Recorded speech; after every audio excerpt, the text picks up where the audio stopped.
Kebanyakan dari kita mungkin kenal Peter Drucker sebagai bapaknya manajemen modern, ya kan? Tapi wawasannya itu jauh lebih luas dari sekedar ruang rapat loh.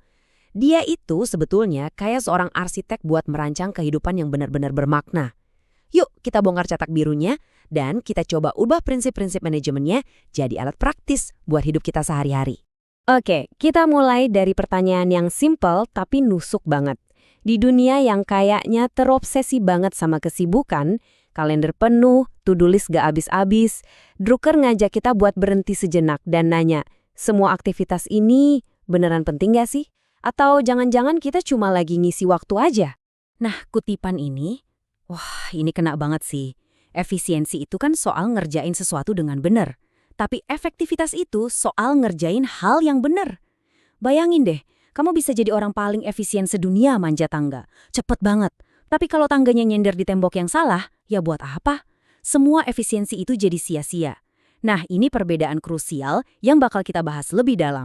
Jadi, langkah pertama di cetak biru Drucker ini adalah introspeksi. Tapi bukan introspeksi yang awang-awang ya. Ini lebih ke pendekatan sistematis buat ngertiin sistem operasi di dalam diri kita. Karena kan logikanya, sebelum kita bisa membangun sesuatu, kita perlu tahu dulu bahan-bahan yang kita punya itu apa aja. Gini, Drucker itu percaya kita semua ini harusnya jadi CEO buat hidup kita sendiri. CEO yang hebat itu kan nggak ngambil keputusan cuma berdasarkan perasaan kan? Mereka pakai data. Jadi langkah pertamanya adalah melakukan semacam audit pribadi yang jujur buat benar-benar paham aset terbesar kita.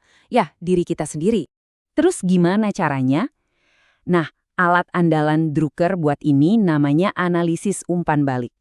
Ini tuh proses praktis yang ngubah kesadaran diri dari yang tadinya cuma nebak-nebak jadi latihan yang berbasis data. Intinya sih, kita kayak menjalankan eksperimen pada diri sendiri buat nemuin di mana kita secara konsisten bisa ngasih hasil terbaik. Cara kerjanya simpel aja sebetulnya. Tiap kali kamu bikin keputusan penting, catat apa yang kamu harapkan bakal terjadi. Terus, 9-12 bulan kemudian, coba dilihat lagi catatan itu. Bandingin hasilnya sama ekspektasi kamu. Kalau ini dilakuin beberapa kali, nanti pasti kelihatan polanya. Kamu bakal ngelihat dengan jelas banget di mana letak kekuatanmu yang sesungguhnya. Dan ini nih bagian yang paling penting, yang sering kita salah kaprah. Hasil dari analisis ini tuh tujuannya bukan buat nemuin semua kelemahan kamu terus diperbaiki satu-satu. Justru kebalikannya. Kata Drucker, kita itu bisa jadi luar biasa dengan fokus sama hal yang emang udah jadi keahlian kita. Energi kita jauh lebih berguna kalau dipakai buat mengubah kekuatan jadi hasil yang dahsyat daripada cuma nyoba bikin kelemahan kita jadi, ya biasa-biasa aja. Oke, jadi kita udah ngerti mesin di dalam diri kita. Sekarang, kita geser fokusnya keluar. Langkah kedua di cetak biru Drucker adalah secara sadar merancang hidup kita di seputar gagasan tentang kontribusi. Ini tuh pergeseran dari mikirin apa yang bisa gue dapet, jadi apa yang bisa gue kasih. Ini tuh pergeseran mindset yang luar biasa loh. Kebanyakan dari kita kan dari dulu diajarin buat nanya, gue pengen apa sih dari hidup ini? Drucker ngebalikin itu. Dia percaya pertanyaan yang lebih kuat adalah, kalau ngelihat kekuatan dan nilai-nilai yang gue punya, kontribusi unik apa ya yang bisa gue berikan? Pertanyaan ini langsung mindahin fokus dari cuma mikirin diri sendiri ke arah pelayanan. Salah satu cara berkontribusi itu, kata Drucker, adalah dengan gak menaruh semua telur kita di satu keranjang. Dia ngamatin kalau orang-orang yang paling bahagia dan tangguh itu adalah mereka yang hidup di lebih dari satu dunia. Maksudnya, mereka punya minat, hubungan, dan komitmen serius di luar pekerjaan utama mereka. Inilah yang membangun kehidupan yang kaya, multidimensi, dan pastinya lebih gak gampang goyah. Nah, biar gak ngawang-awang, konsep kehidupan total ini bisa kita pecah jadi 3 bagian utama. Ada domain manusia, ini soal hubungan kamu.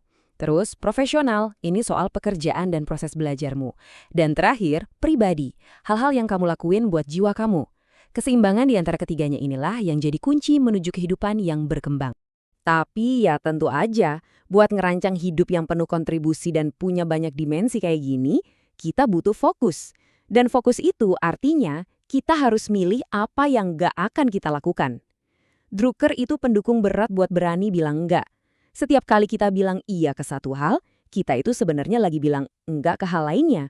Efektivitas sejati itu datang dari keberanian nolak hal-hal yang kurang penting, biar kita bisa ngasih energi penuh ke hal-hal yang beneran berarti. Oke, kita udah punya fondasi internal, udah punya strategi eksternal. Terus gimana caranya biar semua cetak biru ini nggak basi dan tetap relevan? Jawabannya ada di pilar ketiga Drucker, komitmen tanpa henti buat terus belajar.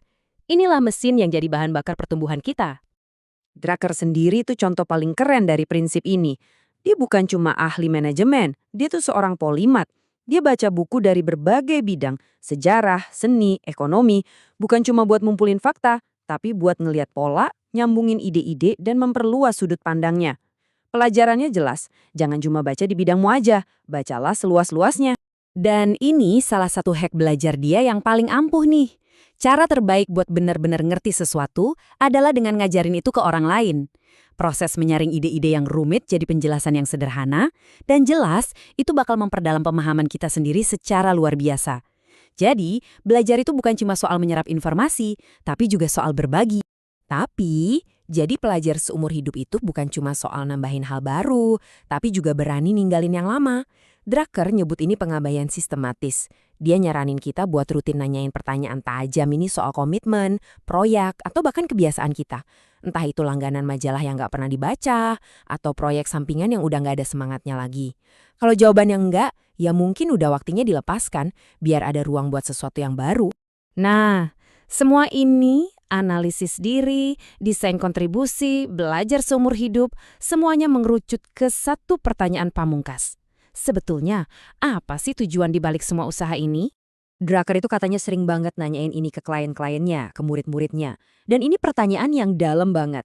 Pertanyaan ini maksa kita buat mikir lebih jauh dari sekedar tujuan jangka pendek, jabatan, atau isi rekening bank. Ini maksa kita buat mendefinisikan dampak jangka panjang yang pengen kita tinggalkan di dunia.